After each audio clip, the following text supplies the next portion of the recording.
Dating all the way back to 1325, Samlesbury Hall has some seriously spooky history to share. The medieval building was initially a family home for the Southworth family and is now renowned as one of Britain's most haunted locations due to its history of tragedy and goings-on. One of the most frequently spotted ghosts roaming Samlesbury Hall is the White Lady.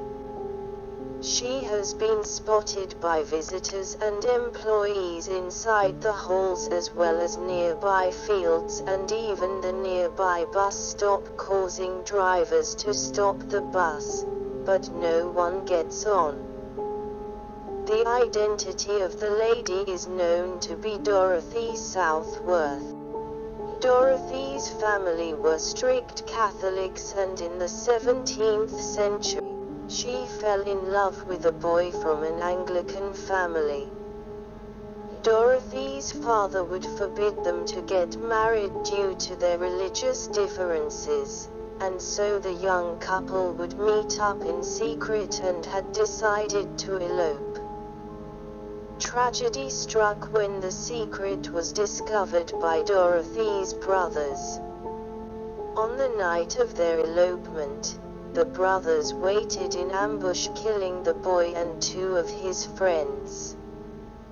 Dorothy was sent away to a foreign convent where she then died of a broken heart.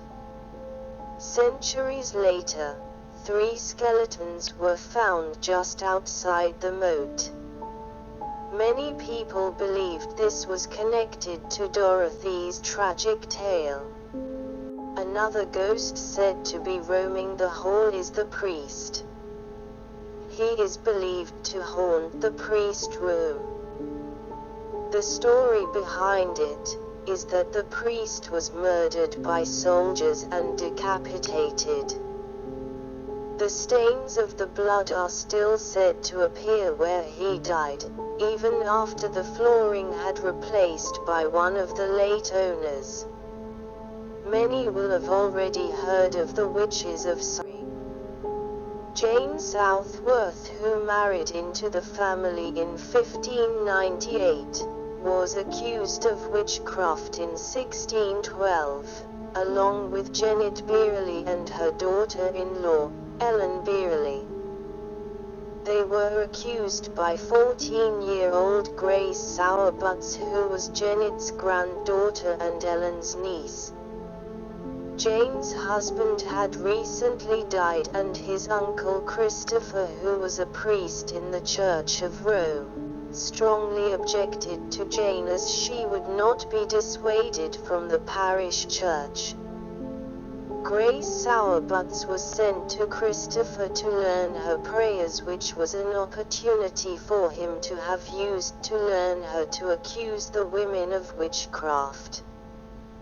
Grace's stories had accused the women of abusing her and killing a 12-month-old baby, and then digging up the body from Samlesbury churchyard, cooking and eating it. They were also accused of saving the fat and using it to make a magic ointment that would change their appearance. Grace Sowerbutts eventually confessed her story to be untrue and that she was coerced to do it by Christopher.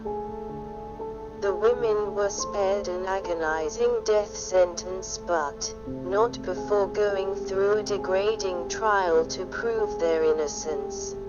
So, therefore, this study alone turned out to be a rumor.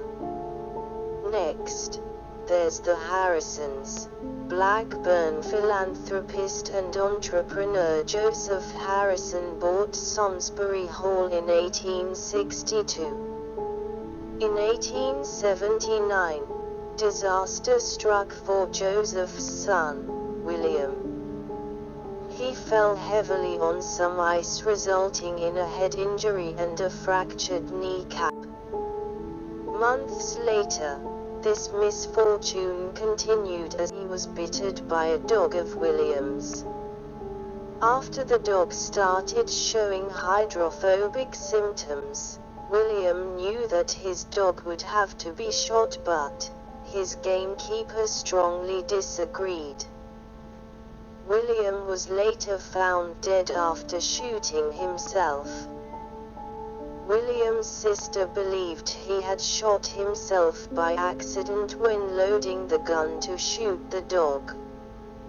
His brother Henry agreed that he was very unlikely to have shot himself, although he did admit William had complained of his inability to read and sleep and having pains in his head. Henry also said that William hadn't been the same since the accident and found following clear instructions and letter writing difficult.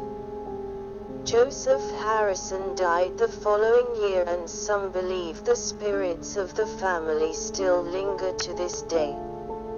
Unexplained goings-on are still being reported at Samlesbury Hall, such as bells ringing by themselves.